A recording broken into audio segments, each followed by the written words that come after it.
হরে কৃষ্ণ।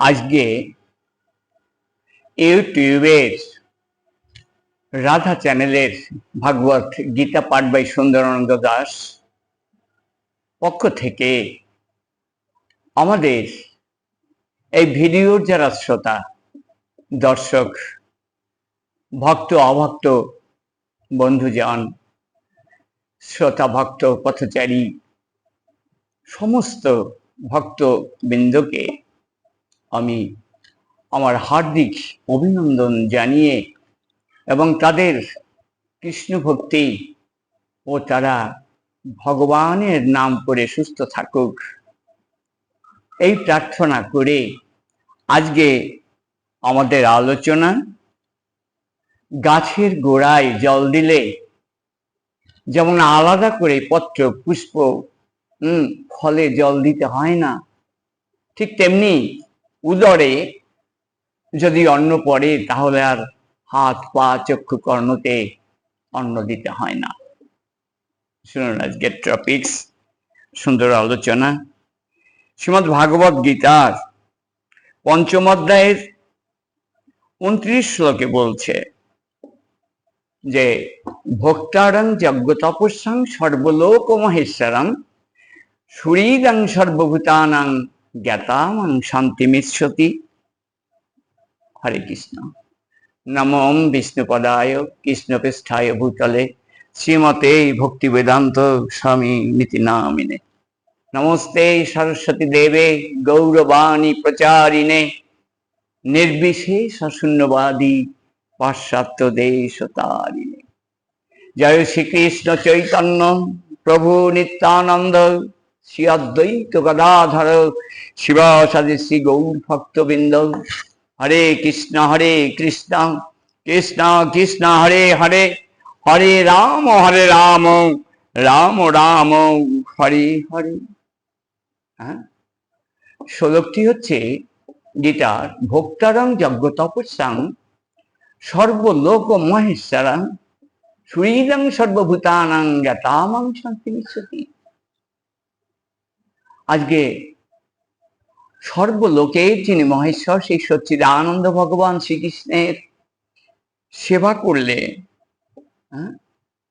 যে ভোক্তারং যজ্ঞ তপস্যাং সর্বলোক মহেশ্বরম, আমি সবার মহেশ্বর, সুহৃদং আমি সবার সুহৃদ পরম বন্ধু, সুহৃদং সর্বভূতানাং আপনার চোখে যা দেখা যাচ্ছে সবাই সুহৃদ, জ্ঞাতামং শান্তিমিচ্ছতি।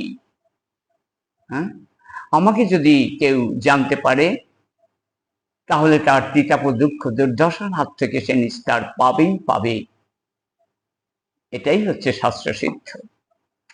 তাইলে আজকের আমাদের আলোচনার প্রারম্ভেই আলোচনা করতে হয় যে গাছের গোড়ায় জল দিলে আর অন্য কোনো জায়গায় জল দিতে হয় না। এটা তো সত্যি। গাছের মূলে যদি আমি জল দেই তাহলে কি আমাকে আলাদা করে জল দেওয়ার কোনো প্রয়োজন হয়?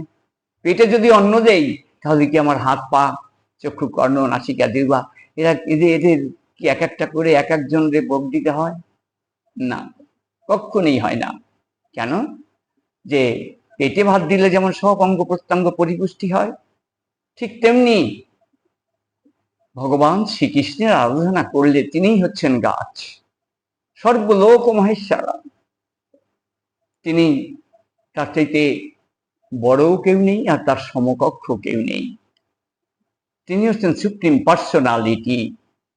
তাই তার সেবা করলেই সমস্ত দেবদেবতা, 33 কোটি দেবদেবতা প্রবাদে আছে, কিন্তু 33 কোটি দেবদেবতা শাস্ত্র প্রমাণে নেই। যদি থেকেও থাকে তাহলে সেই 33 কোটি আরাধনা হয় এক কৃষ্ণের আরাধনা করলে। পেটে আহার দিলে যেমন আর কোনো জায়গায় আহার দিতে হয় না, এই শরীর পরিপুষ্টি পরিবৃদ্ধি হয়, ঠিক তেমনি কৃষ্ণের সেবা করলেই হয়। কিন্তু পেটের সেবা দিচ্ছি বলে এখন যদি হাত পা চক্ষু কর্ণ ইত্যাদি ইত্যাদি স্ট্রাইক করে যে সবকিছু কাজকর্ম করে আমরা দেই আর সবকিছু উদরে চলে যায়, আমরা উদরে দেব না, আমরা কাজ করি, আমরাই আমাদের নিজ অঙ্গে আমরাই ভোগ দেব, আচ্ছা বলুন তো, হাত কি কখনো খেতে পারে? পা কি কখনো খেতে পারে আলাদা করে? চক্ষু খেতে পারে? কর্ণ খেতে পারে? না ত্বক খেতে পারে? তাই এইরকম কিছু কিছু লোক আছে যারা এইরকম ভাবে গোঁড়ামি করে। হ্যাঁ, গোঁড়ামি করে কি হয়? তাতে কেউ খেতে পারে না, বরঞ্চ আরো তিক্ততা সৃষ্টি হয়। চোখে যদি আপনি অন্ন দেন, হ্যাঁ, তাহলে সেই লঙ্কায় আপনার অঙ্গ পুড়ে। আপনি যদি অঙ্গে সেই প্রসাদ লেপন করেন দেন, তাহলে সমস্ত অঙ্গ পুড়ে যাবে না? সেই জন্যই আমাদের যেখানে দিলে কাজ হবে, পেটে অন্ন দিলে সবার পরিপুষ্টি পরিবৃদ্ধি হয়, সর্ব অঙ্গের পরিপুষ্টি হয়। তাই সেই জন্যই আমাদের আরাধনানাং সর্বেষাং বিষ্ণু আরাধনানাং পরম, সেই পরম আরাধনার দিকেই আমাদের ছুটতে হবে। কেন? শাস্ত্রে ব্রহ্মা বলেছেন যে হরেন নাম হরেন নাম হরেন নামইব কেবলম কলৌ নাস্তেব নাস্তেব নাস্তেব গতির অন্যথা। বুদ্ধিমান মানুষেরা সবসময় বিন্দুর মধ্যে সিন্ধুর স্বাদ চায়, হ্যাঁ, আর দুধের পেলায় অমৃতের ঢেউ হোক, হ্যাঁ, অমৃতের স্বাদ পাই সেটা চায়। কিন্তু সেটা যদি করতে হয় তাহলে একমাত্র কৃষ্ণের সেবা করলেই আপনি বুঝতে পারবেন যে সমস্ত দেব দেবতা আপনার অনুকূলে, তারা প্রতিকূলে যেতে পারে না, প্রতিকূলে যেতেই পারে না। তাই সেই জন্যই আমাদের সব সময় ভগবান শ্রীকৃষ্ণকে শ্রীকৃষ্ণের আরাধনা করতে হবে, কারণ তিনি হচ্ছেন সবার মূল, গাছের মূল। গাছের গোড়া জল দিলে আলাদা করে দিতে হয় না। তাই শ্রীকৃষ্ণের সেবা করলে আমাদের আর আলাদা করে কখনো সেবার দরকার হয় না। তাই আমাদের উচিত হবে ভগবান শ্রীকৃষ্ণের নিমিত্ত সবার উপকার করা। ভগবানের সেবা করলে শুধু আমি নিজেই নয়, আমার পূর্বপুরুষ এবং পরপুরুষ যারা চলে গেছেন তাদের উদ্দেশ্যে যদি আমি ভক্তি নিবেদন করি, তাহলে তারা অধোলোকে থাকলেও তারা ঊর্ধ্বলোকে চলে যাবে। তাই সেই জন্যই আমাদের সব সময় ভগবান শ্রীকৃষ্ণের সাধনা এই কলিযুগে শ্রেষ্ঠ। কেন? ব্রহ্মা বলেছেন যে কৃষ্ণ নাম ছাড়া হরেন নাম হরেন নাম হরেন নামই বকে বলা।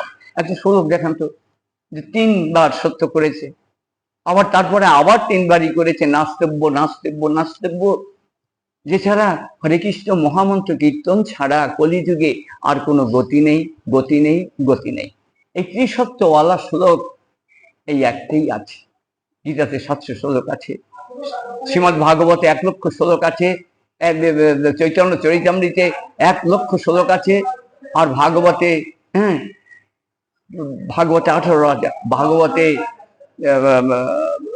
যাই হোক যে শ্লোকগুলি আছে তার কোথাও নেই 3 বার এইরকম ত্রিসত্য করা, কোনো মতেই নয়। তাই সেই জন্যই আমাদের এই 18,000 শ্লোকের মধ্যে শুধু ব্রহ্মার রচিত একটা শ্লোকই আছেন বৃহন্নারদীয় পুরাণে, যে 3 বার হরেন নাম হরেন নাম হরেন নামই গো কেবলম কলৌ, মানে কলিযুগে নাস্তেব নাস্তেব নাস্তেব গতির অন্যথা। এছাড়া আর অন্য কোনো গতি নেই, গতি নেই, গতি নেই। তাই কলিযুগের মানুষের যদি সুখ শান্তি পেতে হয়, স্বস্তি পেতে হয়, তাহলে ভগবান শ্রীকৃষ্ণের প্রসাদ সেবা করতে হবে এবং এই ভগবানের যুগ ধর্ম পালন করতে হবে, মানব ধর্ম পালন করতে হবে। মানব ধর্ম পালন করলে আর কোনো জাতপাত থাকে না। আর যে জাতপাত নিয়ে যে চতুর্বর্গ, সেই চতুর্বর্গ নিয়ে তারা অতিরিক্ত যদি নির্মৎসর হয়, কিছু নিয়ম পালন করে, তাহলে স্বর্গধাম অব্দি যায়। এই সমস্ত চাতুর্বর্গিক ধর্মগুলি করে মানুষ স্বর্গ অব্দি যেতে পারে। কিন্তু পঞ্চম পুরুষার্থ, যেটা ভারতীয় সংস্কৃতি যুগ ধর্ম, সেটা ওই ধর্মগুলি যেখানে শেষ করলো সেখান থেকে শুরু হয়। তাই আসুন আমরা সেখান থেকে শুরু করি এবং যুগ ধর্মের যে মহাপ্রভু স্বয়ং ভগবান, তিনি যেটা নির্দেশ দিয়ে গেছেন আমরা সেটা পালন করি। তাই সবাই আমাদের বলতে হবে হরে কৃষ্ণ কৃষ্ণ কৃষ্ণ হরে হরে, হরে রাম রাম রাম হরে হরে এই কীর্তন করে আসুন আমরা সবাই সুখী হই এবং সবাইকে সুখী করি। হরি বল। এই বলে আমি আমার এই সামান্য টপিকস আলোচনা এখানে সমাপ্ত করলাম। হরে কৃষ্ণ।